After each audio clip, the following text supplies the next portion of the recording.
오늘 우리에게 주시는 말씀은 에베소서 6장 10절에서 20절 말씀이 되겠습니다. 신약성경 316면 에베소서 6장 10절에서 20절 말씀이 되겠습니다. 10절 끝으로 너희가 주 안에서와 그 힘의 능력으로 강건하여지고 마귀의 관계를 등에 대적하기 위하여 하나님의 전신갑주를 입으라. 우리의 씨름은 혈과 육을 상대하는 것이 아니요 통치자들과 권세들과 이 어둠의 세상 주관자들과 하늘에 있는 악의 영들을 상대함이라. 그러므로 하나님의 전신갑주를 취하라. 이는 악한 날에 너희가 능히 대적하고 모든 일을 행한 후에 서기 위함이라. 그런즉 서서 진리로 너희 허리띠를 띠고 의의 호심경을 붙이고 평안의 복음이 준비한 것으로 신을 신고 모든 것 위에 믿음의 방패를 가지고 이로써 능히 악한 자의 모든 불화살을 소멸하고 구원의 투구와 성령의 검 곧 하나님의 말씀을 가지라. 모든 기도와 간구를 하되 항상 성령 안에서 기도하고 이를 위하여 깨어 구하기를 항상 힘쓰며 여러 성도를 위하여 구하라. 또 나를 위하여 구할 것은 내게 말씀을 주사 나로 입을 열어 복음의 비밀을 담대히 알리게 하옵소서 할 것이니 이 일을 위하여 내가 쇠사슬에 매인 사신이 된 것은 나로 이 일에 당연히 할 말을 담대히 하게 하려 하심이라. 아멘. 감사합니다. 예수님께서 십자가를 바라보시면서 겟세마네 동산으로 오르십니다. 11 제자가 그의 뒤를 따라 올라가고 있습니다. 그런데 예수님께서 느닷없이 하시는 말씀이 누가복음 22장 36절 말씀에 검 없는 자는 겉옷을 팔아 살지어다. 검 없는 자는 겉옷을 팔아 검을 사라는 이 말씀을 하셨습니다. 제자들이 도대체 이게 무슨 말씀인지를 알아듣질 못했습니다. 예수님은 사랑과 자비의 화신입니다. 원수까지라도 사랑하라고 하셨습니다. 오른뺨을 치면은 왼뺨도 돌려대라고 말씀하셨습니다. 그런데 예수님께서는 이제는 검을 사라고 말씀을 하십니다. 이 말을 듣자 제자들은 이 말씀을 문자대로 해석해서 주여 보시옵소서 여기 검이 둘 있나이다. 검을 보여드렸더니 예수님은 족하다 말씀을 하십니다. 족하다고 하는 의미는 잘했다 이런 칭찬이 아니라 제자들의 검의 의미를 모르니 그만 얘기하자. 바로 그런 뜻입니다. 겉옷을 팔아 검을 사라는 말씀이 도대체 무슨 말씀인지 제자들은 알 길이 없었습니다. 이스라엘 사람들에게 겉옷은 그냥 옷감을 몸에 둘둘 말아 걸친 그런 옷입니다. 이 옷을 걸치고 누우면 그대로 이불이 되는 겁니다. 그리고 걸치고 다니면 바로 옷이 되는 겁니다. 둘러매고 다니다가 밤이 오면 덮고 자는 겁니다. 당시 보통 사람들은 겉옷이 한 벌 정도밖에 없었습니다. 그리고 겉옷의 재질을 따라서 사람의 신분과 그리고 부유한 정도가 그리고 결정이 됐습니다. 출애굽기 22장 26절 27절에 보면 겉옷을 저당 잡히면 해가 지기 전에 반드시 겉옷을 돌려주라고 말씀을 하십니다. 이 겉옷이 없으면 가난한 사람들이 무엇을 벗고 자겠느냐 하는 겁니다. 그래서 이스라엘 사람들에게 겉옷은 아주 중요했습니다. 그런데 예수님께서 이렇게 중요한 단벌 겉옷을 팔아서라도 검을 사라고 말씀하시는데 이 말씀에는 문자적인 의미 그 이상의 깊은 영적인 뜻이 있습니다. 예수님은 지금 무엇인가 급한 상황을 말씀하고 계시는 겁니다. 그런데 한 가지 분명한 것은 검을 사서 무력을 행사하라 그런 뜻은 아닙니다. 이 말씀을 하시고 몇 시간 후에 베드로가 칼로 대제사장의 종 말고의 귀를 잘라버렸을 때 예수님께서 그 귀를 다시 붙여주시면서 칼을 칼집에 꽂으라. 아버지께서 내게 주신 잔을 내가 마시지 아니하겠느냐? 마태복음 26장 52절에는 네 칼을 도로 칼집에 꽂으라. 칼을 가지는 자는 다 칼로 망하느니라. 겉옷을 팔아서 검을 사라고 하셨다가 이제는 칼을 가지는 자는 다 칼로 망한다고 말씀하시는데 도대체 이 제자들의 이 말씀을 알아들을 수가 없었습니다. 예수님은 그대로 감람산으로 올라가십니다. 이 말씀은 이제부터는 전쟁 상황이라는 뜻입니다. 평소에는 옷이 중요하지만 전쟁 때에서는 검이 더 중요합니다. 왜? 내가 사느냐 죽느냐 이 검의 정말 중요성이 여기에 달려 있습니다. 마태복음 11장을 보면 세례 요한의 감옥에 갇혔습니다. 이때 세례 요한의 자기 제자들을 예수님께 보내면서 질문을 합니다. 오실 그이가 당신입니까? 오시겠다고 구약에 눈에 약속하신 메시아가 당신입니까? 아니면 우리가 다른 사람을, 다른 일을 기다려야 하겠습니까? 예수님은 세례 요한에게 요단강가에서 세례를 받으셨습니다. 그렇다면 이제 세례 요한의 감옥에 갇혔다면 예수님께서 찾아오셔서 조금만 참고 기다리거라. 얼마나 고생이 많으냐. 감옥 생활 참 뒤지. 잠깐만 기다려라. 내가 꺼내주마. 이렇게 하시든지 해야지. 아니면 사람들의 피켓을 들고 세례 요한을 석방을 하고 집회를 하든지 데모를 하든지 해야지. 그런데 밖이 너무나 조용하다는 겁니다. 그래서 세례 요한의 제자들을 예수님께 보내서 묻는 겁니다. 오실 그이가 당신입니까? 메시아가 정말 당신이 맞습니까? 아니면 우리가 다른 일을 기다려야 하겠습니까? 예수님께서 이렇게 대답을 하십니다. 맹인이 보며 못 걷는 사람이 걸으며 나병 환자가 깨끗함을 받으며 못 듣는 자가 들으며 죽은 자가 살아나며 가난한 자들에게 복음이 전파된다 하라. 이 말씀은 이사야 35장 5절, 6절, 7절에 있는 말씀입니다. 이 말씀은 메시아가 이 땅에 오시면 하실 일에 대한 이사야 선지자의 예언입니다. 그러니까 이 말씀은 내가 곧 메시아야. 바로 그런 뜻입니다. 그리고 누구든지 나로 말미암아 실족하지 아니하는 자는 복이 있도다. 그리고 곧 이어서 하시는 말씀이 마태복음 11장 12절 말씀에 세례 요한의 때부터 지금까지 천국은 침노를 당하니 침노하는 자는 빼앗느니라. 여기서 침노라고 하는 말은 헬라어 비아제타이라고 하는 말은 총공격을 얘기하는 겁니다. 있는 힘을 다해서 죽을 힘을 다해서 승리를 위해서 마지막 총공격을 감행하는 겁니다. 천국은 이렇게 목숨을 걸고 싸우는 그런 자세로 나가야 얻을 수가 있다는 뜻입니다. 천국은 침노한 자가 빼앗는다. 이 말씀 역시 전쟁 상황을 신앙적으로 표현한 말씀입니다. 우리 성도들은 영적 전쟁을 피할 길이 없습니다. 우리의 영적 전쟁의 이 세계의 묶임과 풀어짐이 우리가 사는 현실 세계에서 그대로 드러나게 되는 겁니다. 묶인 자는 묶인 자로서 드러나는 것이고 풀어진 자는 풀어진 자로서의 그 현실 세계로 드러나게 되는 겁니다. 이 영적 전쟁을 위해서 바울은 먼저 두 가지를 권면합니다. 먼저는 첫째는 강건하여지고입니다. 오늘 10절에 너희가 주 안에서 그 힘의 능력으로 강하여지고 강건하여지고 강하여지는 내적인 무장을 말씀합니다. 주 안에서 엔 퀴리오스 약 150번이 나오고 있습니다. 이 주 안에서라고 하는 이 단어가 바울 신학의 핵심이고 그리고 가장 중요한 단어입니다. 주 안에서 그 힘의 능력으로 내 힘의 능력이 아니고 내 능력이 아니고 내 힘도 아니고 그리스도의 힘으로 그리스도의 능력으로입니다. 바로 십자가와 부활의 능력입니다. 십자가에서 죽으시고 땅속에 장사 지낸 바 되시고 부활하시고 승천하시고 지금은 하나님 우편에 앉아 계시고 모든 과정을 겪으신 그분이 우리에게 성령을 보내주셔서 그분의 능력으로 그 성령의 힘으로 강건하여 지는 겁니다.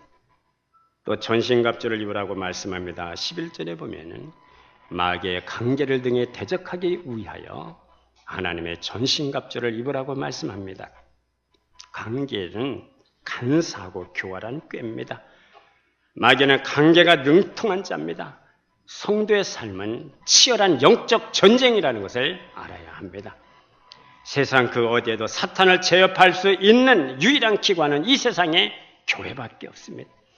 예수님께서 음부의 권세가 이길 수 없는 곳, 그곳이 유일하게 교회입니다. 예수님께서 이 땅의 모든 문제를 십자가와 부활을 통해서 다 해결해 놓으셨습니다. 이 땅의 모든 문제를 해결해 놓으신 주님께서 온 세상 사람들을 구원할 수 있는 유일한 신적 기관, 그 자신의 몸인 교회를 세우셨습니다. 예수님께서 구원을 가진 교회, 복음을 가진 교회, 세상에 있지만은 세상에 속하지 않은 유일한 신적 기관, 공동체, 바로 교회를 세우셨으니, 그리고 이 교회를 성령의 사람들에게, 하나님의 형상을 회복한 사람들에게 맡기셨습니다. 이 세상에서 사탄의 권세에서 사람을 구원할 수 있고 건져낼 수 있는 유일한 기관은 그리스도의 몸인 교회뿐입니다. 그래서 교회는 사탄의 활동과 그 전략이 무엇인지, 사탄의 전력, 이 활동을 이겨낼 수 있는 영적인 원리가 무엇인지에 대해서 정확하게 하나님의 분별력과 지혜와 계시를 가지고 있는 그곳이 바로 유일하게 교회뿐입니다. 때문에 사탄은 교회를 끊임없이 공격을 합니다. 명분을 세워서 교회를 무너뜨리고 넘어뜨리려고 하는 겁니다. 성도를 이간질하게 합니다. 그래서 떠나게 해요, 교회를. 하나님과의 연결고리를 어떻게 해서든지 끊어내려고 하는 것이 이 사탄의 전략입니다. 그래서 사탄은 끊임없이 교회와 성도를 공격합니다. 사탄의 성도를 공격하는 방법, 첫째는 속이는 겁니다. 계시록 12장 9절 말씀에 사탄은 온 천하를 꿰는 자라고 했습니다.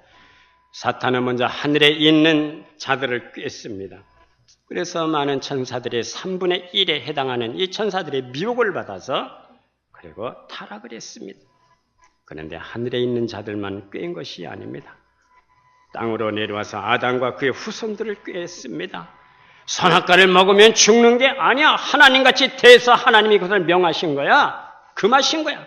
속였습니다.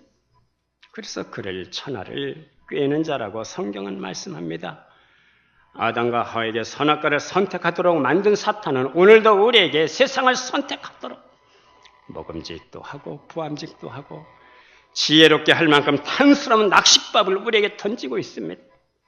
성도를 유혹하고 미혹하고 있습니다. 때문에 성도가 인간 배후에서 역사하는 악한 영들의 활동을 알지 못하고 분별하지 못하면은 육신을 쫓아온 것, 세상을 따라온 것을 선택하게 되고, 그러면 성도임에도 불구하고 영적 분별력에 무지해서 미숙해서 계속해서 불신자의 모습으로 살아가게 되는 겁니다. 그들은 진리로 생각이 새로워지지 않았어요. 마음이 하나님의 능력으로 변화되지 않은 채 옛자의 시스템과 같이 사상으로 살기 때문에 성도임에도 불구하고 삶을 움직이는 모든 원리는 사탄이 만들어오는 시스템, 견고한 진들에 의해서 움직이게 되는 겁니다. 그래서 세상의 교훈과 풍속과 철학에 의해서 움직여서 사탄에게 빌미를 주는 사람으로 살게 되는 겁니다. 사탄은 끊임없이 우리의 감정을 자극합니다. 성도와 성도 사이에 말을 만들어내고 이간질을 합니다. 수근수근거리게 합니다. 틈이 벌어지게 하고 그리고 의심을 불어넣어 줍니다. 성도 여러분, 우리를 속이고 이간질하는 이간의 영을 분별하실 수 있기를 기원합니다. 가룟 유다에게 사탄이 예수를 팔려는 생각을 넣어준 것처럼 오늘도 우리에게 끊임없이 세상적인 화려한 미끼를 우리 생각 속에 우리 앞에 던지고 있습니다. 그래서 우리는 대화를 하면서도 분별하면서 들어야 됩니다. 이 사람을 주장하는 영이 지금 어떤 영인가, 어떤 영의 장악기 돼서 이 사람이 이런 말을 하고 이런 행동을 하고 이걸 잘 분별해 낼 줄 알아야 됩니다. 만약 악한 영의 지배해 나오는 말 행동이라면 거부하고 축사하면서 들어야 됩니다. 그러므로 영적 눈이 열려서 영적 분별력을 갖고 살아가야 됩니다. 그러면 성도가 어떻게 강계능한 마귀의 역사를 이겨낼 수가 있겠습니까? 오늘 우리가 이 본문 12절에 우리의 씨름은 혈과 육을 상대하는 것이 아니요 통치자들, 권세들, 어둠의 세상 주관자들, 하늘에 있는 악의 영들을 상대합니다. 통치자들은 인간의 세계에 침투해서 사람을 다스리는 악한 세력을 말하는 겁니다. 또 악한 권세들은 악한 영의 지배를 받는 어둠의 세상 주관자들을 얘기하는 겁니다. 성도는 이런 악한 영들과 싸움에서 이기기 위해서 세상을 이기시고 그리고 세상 모든 사망 권세를 이겨내신 그리스도와 반드시 연합되어져야 되고 그리고 연결되어져 있어야 합니다. 우리의 전쟁은 눈에 보이는 것이 아닙니다. 영적인 겁니다. 영적으로 마귀의 괴계를 대적하기 위해서 무장해야 됩니다. 오늘 성경에 하나님의 전신갑주를 입으라고 말씀합니다. 이 전신갑주라고 하는 것은 로마의 가장 정예 부대인 로마 군인에게만 입혀졌습니다. 하급 군인은 그저 단순 무장만 시켰습니다. 창을 가진 자는 창만 갖게 하고 횃불 가진 자는 횃불을 갖게 하고 활을 가진 자는 활만 쏘았습니다. 그런데 이 전신갑주는 로마의 가장 정예 부대인 로마 군인에게만 주어졌어요. 바울은 지금 로마 감옥에서 전신갑주를 입고 완전 무장한 이 로마 군인을, 자기를 지키는 로마 군인을 보면서 오늘 본문을 쓰고 있는 겁니다. 그 전신갑주는 첫째는 진리로 허리띠를 떼고 입니다. 옷은 입지만 허리띠를 묶지 않으면 옷이 내 활동을 방해를 합니다. 그래서 나풀거리지 않도록 못 쓰는 넥타이라도 둘러매서 매야 됩니다. 허리에는 칼도 차야 되고 물병도 차야 됩니다. 진리로 허리띠를 묶어야 됩니다. 사탄은 우리의 생각을 복잡하게 만들어요. 우리의 초점은 단순하게 예수 그리스도에게 묶여져 있어야 됩니다. 두 번째는 의의 호심경을 붙입니다. 의는 하나님의 옳다함입니다. 호심경은 가슴을 보안에 쇠붙입니다. 팔다리에 화살을 맞으면 살 수 있지만 심장에 화살을 맞으면 죽습니다. 돈은 잃어버려도 살 수 있지만 생명을 잃어버리면 그것은 끝나는 겁니다. 생명을 보호하기 위해서 의의 호심경을 붙여야 됩니다. 우리를 의롭다 하시는 바로 호심경입니다. 세 번째는 평안의 복음의 신을 신으라고 말씀합니다. 복음을 통해서 우리는 하나님과 화평하게 됐습니다. 이 화평이라고 하는 이 복음의 신을 신고 다니면서 우리는 복음을 전하는 겁니다. 네 번째로는 모든 것에 믿음의 방패를 가지라고 말씀합니다. 우리가 고대 싸움에 보면은 방패가 없이는 싸울 수가 없습니다. 방패는 날아오는 화살을 막아내고 그리고 칼을 막아낼 수가 있습니다. 그리고 이 방패로 날아오는 불화살을 막아낼 수가 있습니다. 저는 아주 오래전에 삼국지 드라마를 본 적이 있습니다. 삼국지를 보면 총나라 유비가 오나라 정벌에 나서게 됩니다. 유비가 여기서 결정적인 실수로 오나라 육손에게 참패를 당합니다. 유비는 오나라 육손에게 참패를 당한 후에 시리에 빠져서 시름시름 앓다가 62세의 죽음을 맞이하게 됩니다. 그러면 그의 결정적인 실수가 뭡니까? 서기 222년 여름 유비가 거느린 총나라의 10만 군대가 오나라 육손을 공격하면서 무더위에 지쳐 있었습니다. 아무리 유비가 이 총나라 이 군대가 아무리 오나라 육손을 공격해도 이게 오나라가 성 안에 들어있어서 꼼짝을 안 하는 겁니다. 그래서 유비의 군대가 지쳤습니다. 무더위에 아주 많이 지쳤어요. 그래서 유비의 군대는 그늘이면서도 물을 얻기 쉬운 숲속 골짜기로 진지를 옮겼습니다. 유비의 10만 군대의 진지는 장강을 끼고 숲속에 700열이나 이렇게 이어져 있었습니다. 바로 이때 오나라 육손의 군대가 화공을 쏘는 겁니다. 불화살을 쏘았습니다. 순식간에 붙던 산불이 일어나 숲에 산불이 일어나면서 불바다가 됐습니다. 강변을 따라 길게 늘어선 유비의 진지는 서로 연락이 끊기고 주변의 숲과 함께 완전히 불바다가 됐어요. 여기서 유비가 10만 군대를 잃게 됩니다. 오나라 육손의 숲속으로 진지를 옮기는 유비의 군대를 보면서 만면에 웃음을 지면서 이때를 기다렸다는 겁니다. 꼼짝도 않고 있다가 유비의 군대가 지쳐서 숲속으로 진지를 옮기는 이때를 기다렸다는 겁니다. 그러면서 하는 말이 보십시오. 마치 장작개비 속으로 저들이 들어간 것 같지 않습니까? 요비가 군대 진지를 숲속으로 옮겼다고 15일을 걸어서 사람을 제갈 공명에게 보냅니다. 이게 잘한 일인지 못한 일인지. 제갈 공명의 심부름을 온 사신에게 탄식을 하면서 이렇게 얘기합니다. 육순이 화공을 쓰면 우리 주공에 패할 수밖에 없는데 안에 자네가 도착하기 전에 이미 주공은 육순에게 패했을 것이다. 그리고 눈물을 흘립니다. 사세에서는 총나라 군대의 시체가 장강을 메우며 하류로 떠나려갔다고 기록하고 있어요.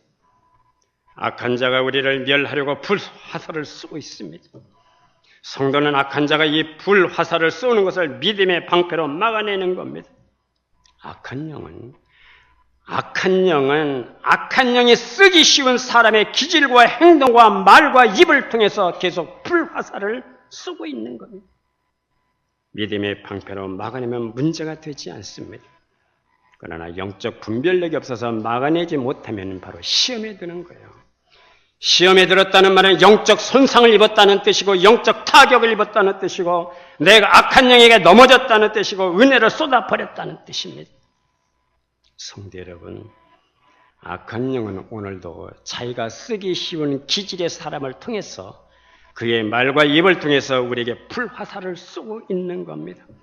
교회 안에서든지 교회 밖에서든지 우리는 이것을 영적으로 잘 분별하시고 믿음의 방패로 막아낼 수 있기를 주의 이름으로 축복합니다.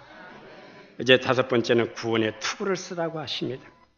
투구는 머리를 보호하기도 하지만 아군인지 적군인지 식별하기도 하는 겁니다. 성도는 구원받기 위해서 싸우는 것이 아니라 이미 구원받은 자로 싸우는 겁니다. 여섯 번째는 성령의 검 곧 하나님의 말씀을 가지라. 예수님께서 광야에서 시험을 받으실 때 모두 신명기에 있는 말씀으로 이겨내셨습니다. 오늘도 하나님의 말씀은 살아있고 활력이 있어서 좌우에 있는 어떤 날성검보다도 예리하여 혼과 영과 및 관절과 골수를 찔러 쪼개기까지 하며 또 우리 인간의 마음의 뜻과 생각을 판단하시나니. 성도 여러분, 하나님의 말씀으로 악한 영의 역사를 대적할 수 있기를 주의 이름으로 축복합니다. 우리는 오늘도 하나님의 말씀을 통해서 세 가지 중요한 경험을 합니다. 첫째는 초월 경험입니다. 우리 사람은 자기 틀 안에 갇혀 있어서 자기 생각을 벗어나질 못합니다. 그런데 성경 말씀, 하나님의 말씀을 통해서 초월적인 존재를 만나게 되는 겁니다. 성경을 읽으면서 기적을 믿게 되는 겁니다. 창세기 1장부터 천지창조가 기적이고 동정녀 탄생의 기적이고 나사렛 사건의 기적이고 예수님의 부활이 기적입니다. 성경을 읽으면서 내가 하나님의 큰 능력과 은혜와 그 기적 안에 있다는 것을 깨닫게 되는 거예요. 그래서 하나님의 말씀이 믿어진다는 것이 은혜이고 기적입니다. 다시 말하면 초월 경험을 하게 되는 겁니다. 내 인간의 모든 이성과 합리성을 내려놓고 자기라고 하는 감옥에서 벗어나는 겁니다. 그래서 하나님의 초월적인 세계를, 하나님 세계를 경험하게 되는 겁니다. 두 번째, 우리는 하나님의 말씀을 통해서 유한 경험을 하게 됩니다. 내가 얼마나 형편없는 인간인지, 내가 얼마나 한심한 인간인지, 얼마나 내가 구제불능한 인간인지를 깨닫게 되는 것이고, 내가 얼마나 죄된 존재인지, 내가 얼마나 나약하고 비참한 존재인지를 말씀을 통해서 거울을 보듯이 나를 보게 되는 겁니다. 그리고 세 번째는 공명 경험입니다. 하나님이 너와 함께 하신다. 나와 함께 하신다. 두려워하지 말라. 놀라지 말라. 전능하신 하나님의 의로운 손길로 나를 도와주실 것이다.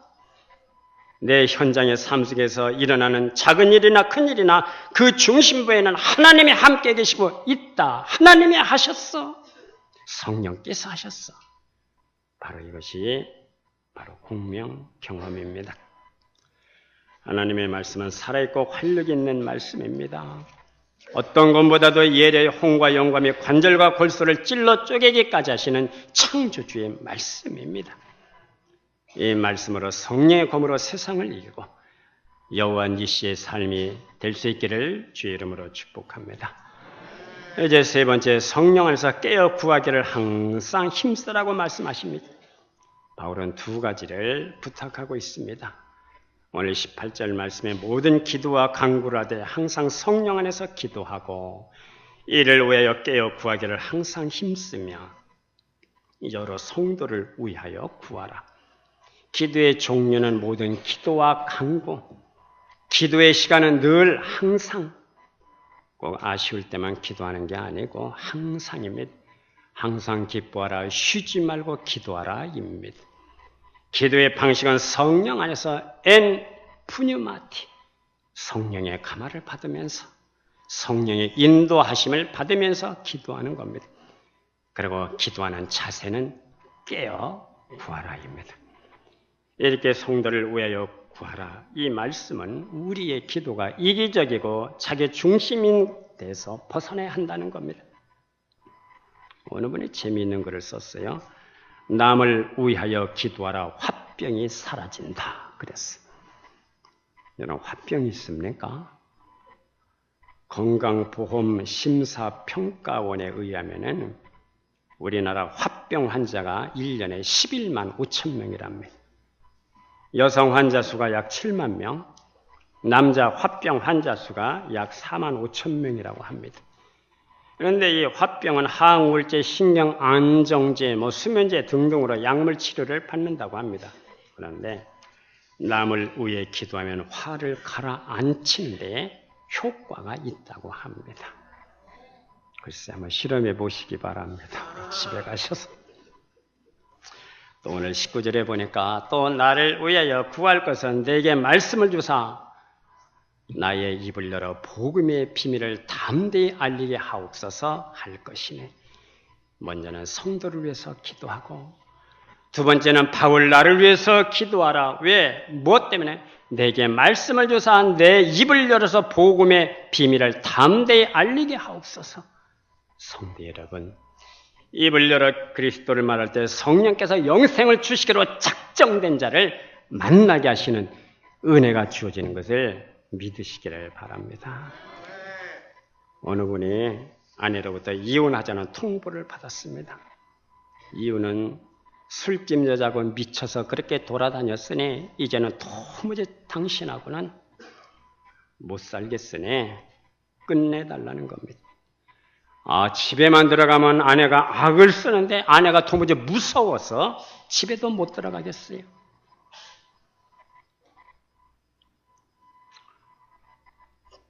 여기 있는 분들도 아마 많을 것 같습니다. 그래 친구를 불러내서 내가 어떻게 쓰면 좋겠나 지금 형편이 이런데 그랬더니 친구가 이번 기회에 꼭 하나님을 만나라. 하나님을 만나면은 살 수 있는 길이 열릴 것이고 너 하나님을 못 만나면 그대로 끝장이다. 가정도 인생도 다 파멸이다. 그리고 오늘 기독교 모임을 소개를 해 주었습니다. 그 모임에서 기도하고 성경을 보면서 얼마나 큰 은혜를 경험했는지 몰라요. 하나님께서 회개의 영을 부어주셔서 얼마나 회개가 터지는지 눈물이 빗물같이 눈에서 흐르는 거예요. 내 몸에서 이렇게 물이 많이 나오는 줄을 몰랐다는 거면 지금까지 살아온 인생이 얼마나 잘못 살아온 인생이고 회개가 되는지. 그래서 교회를 나가기 시작했습니다. 교회를 나가기 시작한 지 2년쯤 되었을 때에 담임 목사님의 자기를 부르시더니 요즘 가정이 얼마나 많이 무너지고 깨지고 있습니까? 가정을 세울 수 있는 가족 사역에 대해서 한번 연구해 보시기 바랍니다. 이런 제안을 느닷없이 받고 하나님 앞에 기도를 드렸어요. 하나님, 나 같은 게 뭐 할 수가 있겠습니까?